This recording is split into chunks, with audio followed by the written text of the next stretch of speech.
there. Subscribe to my channel. Halo, perkenalkan, namaku Rika Distia Maharani, sering dipanggil Rika. Halo teman-teman, perkenalkan nama aku Alkila Suryaning Panatayuda, biasa dipanggil Kila atau Lala. Hai, perkenalkan nama aku Afafia Mutia Almira, biasanya dipanggil Afa. Halo, perkenalkan nama saya Muhammad Ibnu Yuja, biasanya dipanggil Yuja. Perkenalkan, nama saya Restu Wijaya, biasa dipanggil Restu.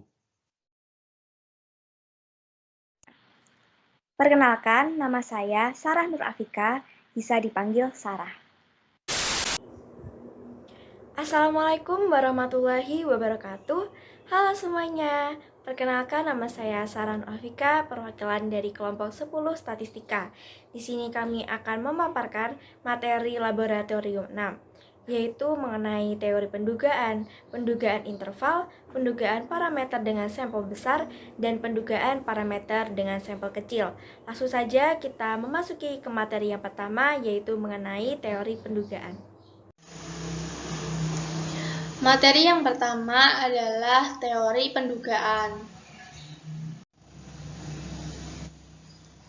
Teori pendugaan dalam kehidupan sehari-hari kita sering menggunakan perhitungan pendugaan. Menurut pendapat dari Santoso 2019 yang menyatakan bahwa teori pendugaan banyak dipakai dalam kegiatan penelitian di mana fungsinya untuk menduga nilai parameter tertentu, apakah terkait dengan sebaran nilai sentral, simpangan, atau proporsi. Teori pendugaan dibagi menjadi pendugaan parameter dan pendugaan hipotesis. Menurut pendapat dari Harlian 2013 yang menyatakan bahwa pendugaan parameter melakukan estimasi terhadap nilai dugaan atau taksiran dari parameter yang diberikan. Karena nilai parameter dari suatu distribusi umumnya tidak diketahui. Pada pendugaan parameter sendiri dibagi menjadi dua, yaitu pendugaan parameter dengan sampel besar dan pendugaan parameter dengan sampel kecil. Oke, di sini saya akan menjelaskan pendugaan interval. Pendugaan interval adalah suatu dugaan terhadap parameter berdasarkan suatu interval di dalam interval mana kita harapkan dengan keyakinan tertentu parameter itu akan terletak. Pendugaan interval akan memberikan kita nilai parameter dalam suatu interval dan bukan nilai tunggal. Pendugaan interval adalah suatu sebaran nilai-nilai yang digunakan dari sebuah parameter. Proses menduga dengan suatu sebaran populasi untuk menduga nilai-nilai ini disebut pendugaan interval. Yang berikutnya contoh soal pendugaan interval. Misalkan di dalam pendugaan interval kita mempergunakan interval keyakinan sebesar 95%. Maka hal tersebut berarti dalam jangka panjang jika pendugaan itu dilakukan berulang-ulang dengan cara yang sama, maka parameter populasi akan tercakup di dalam interval 95%. Dari keseluruhan waktu atau dalam jangka panjang kita akan mentolerir kesalahan duga sebesar 5%. Penyelesaiannya hal demikian dapat digambarkan dalam diagram berikut. Dari bagian di atas jelas bahwa interval keyakinan dibatasi oleh batas keyakinan bawah dan batas keyakinan atas. Dengan interval keyakinan 95%, maka masing-masing batas keyakinan atas maupun bawah yaitu 2,5%. Koefisien Z dapat dicari pada tabel luas daerah kurva normal standar untuk luas daerah kurva. Buka kurung 0,5000 min 0,0250 sama dengan 0,4750 tutup kurung. Jadi nilai Z sama dengan 1,96, maka parameter akan terletak antara X min 1,96 tau X dan X plus 1,96 tau X.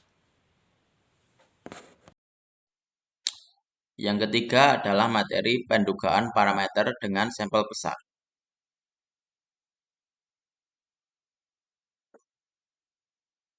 Pendugaan parameter dengan sampel besar.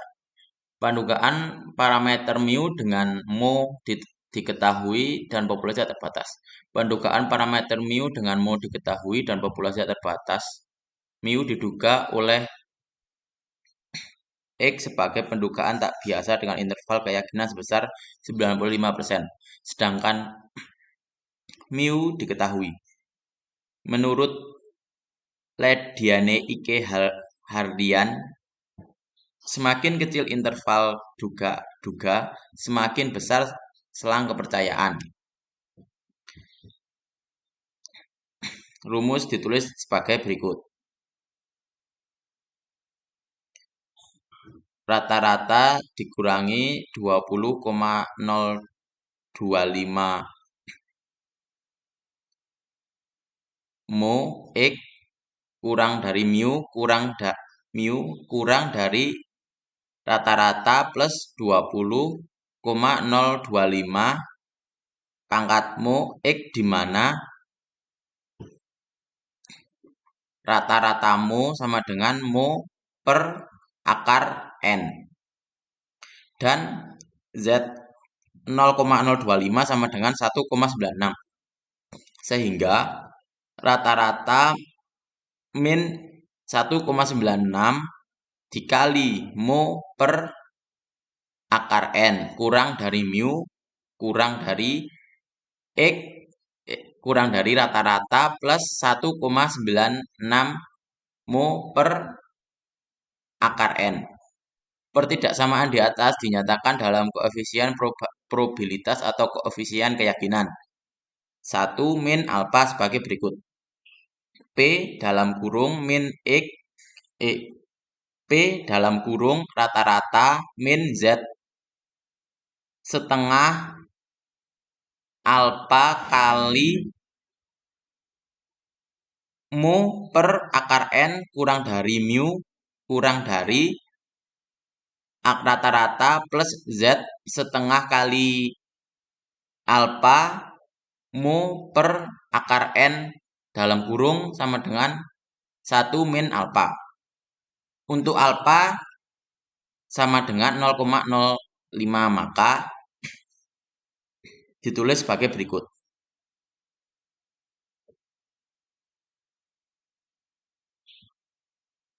Kemudian contoh soal.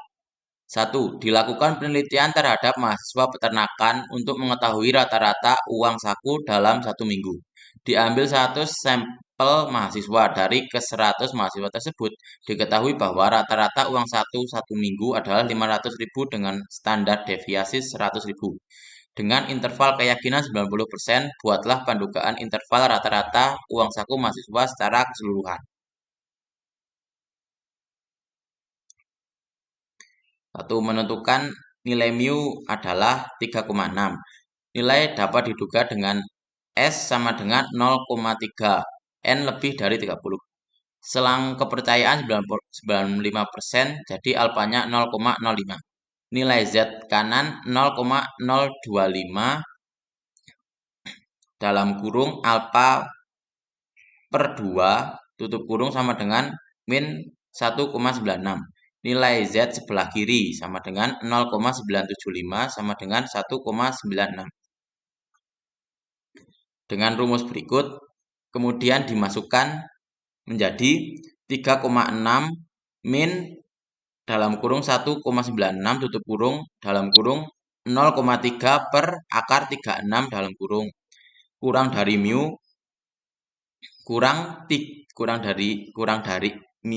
kurang dari 3,6 plus tutup kurung 1,96 tutup kurung buka kurung 0,3 per akar 36 tutup kurung menjadi 3,5 kurang dari mu kurang dari 3,7.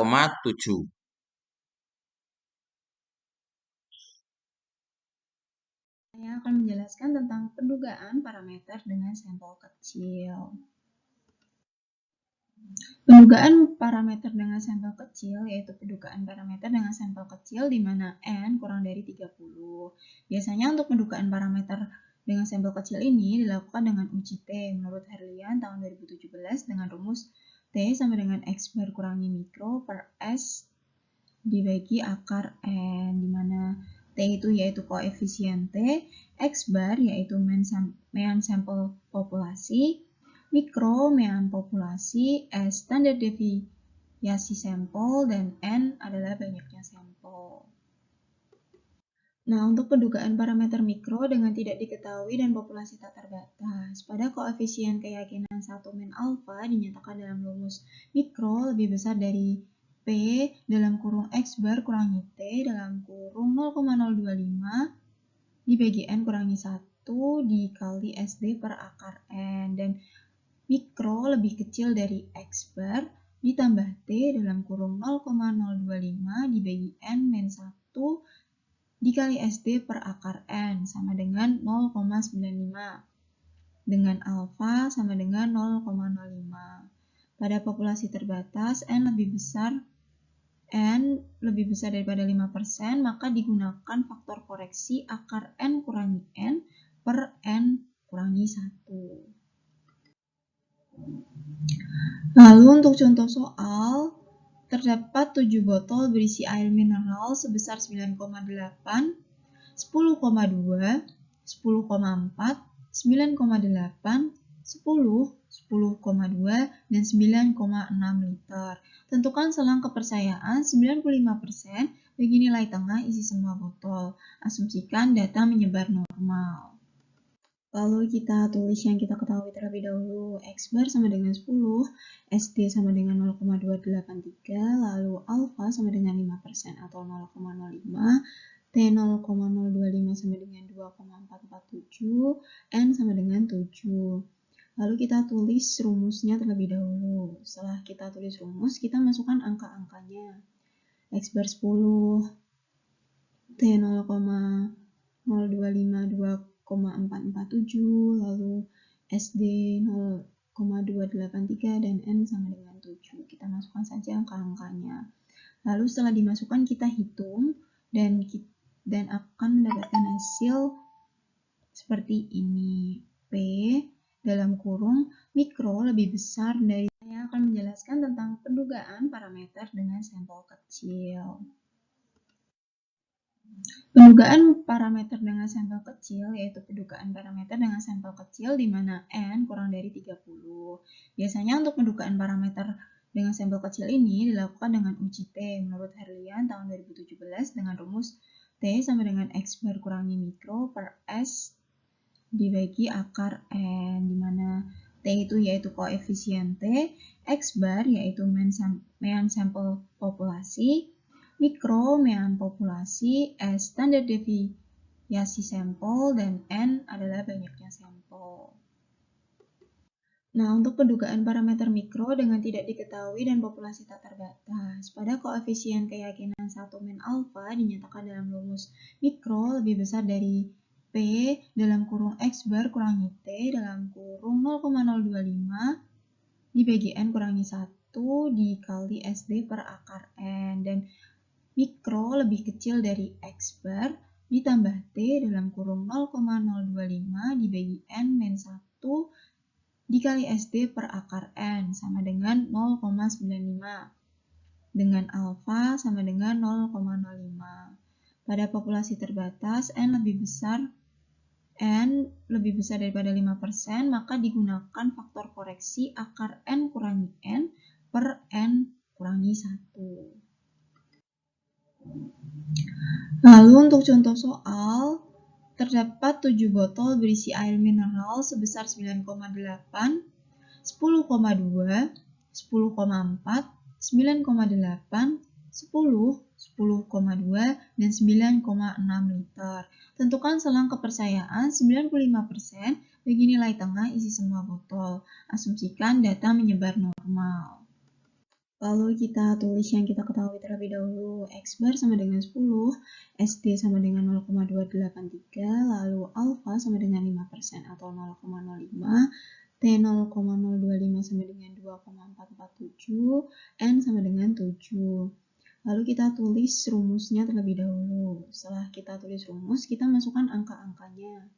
X bar 10, T 0,025 2,447, lalu SD 0,283 dan N sama dengan 7. Kita masukkan saja angka-angkanya.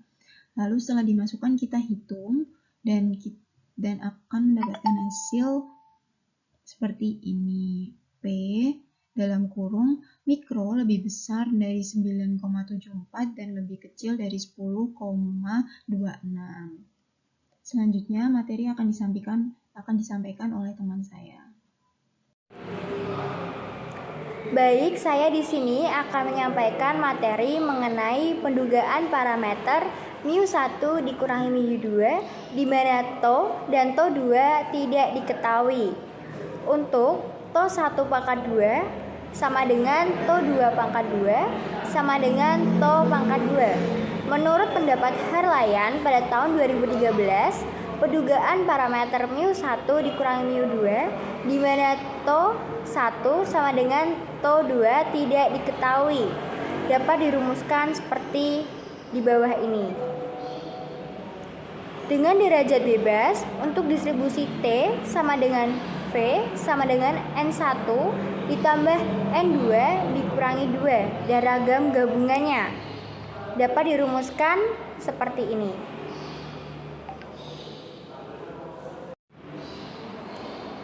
Kemudian saya akan menyampaikan contoh soal. Soal yang pertama yaitu suatu sampel acak sebanyak 15 mahasiswa diambil dari populasi suatu universitas ke-15 mahasiswa di tes bahasa Inggris dan rata-ratanya adalah 75 dengan simpangan baku 8. Buatlah interval kepercayaan 95% untuk pendugaan kemampuan bahasa Inggris semua mahasiswa di universitas tersebut.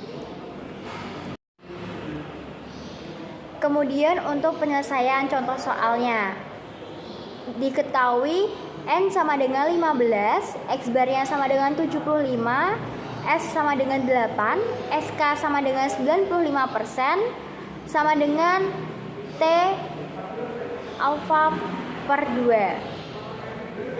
V sama dengan T yaitu 0,025 dikali 14 sama dengan 2,145. Kemudian V sama dengan DF per N sama dengan 1. To X sama dengan To per akar N sama dengan 8. Diper sama akar 15 hasilnya yaitu 2,07. Untuk rumusnya seperti ini. Kemudian untuk penyelesaiannya yaitu 75 dikurangi 2,14 dikali 2,07 kurang dari mu kurang dari 75 ditambah 2,14 dikali 2,07 sama dengan 75 dikurangi 4,43 kurang dari mu kurang dari 75 ditambah 4,43. Hasilnya yaitu 70,57 kurang dari mu kurang dari 79,43. Jadi, nilai kemampuan bahasa Inggrisnya mahasiswa Universitas Diponegoro adalah 70,57 sampai 79,43.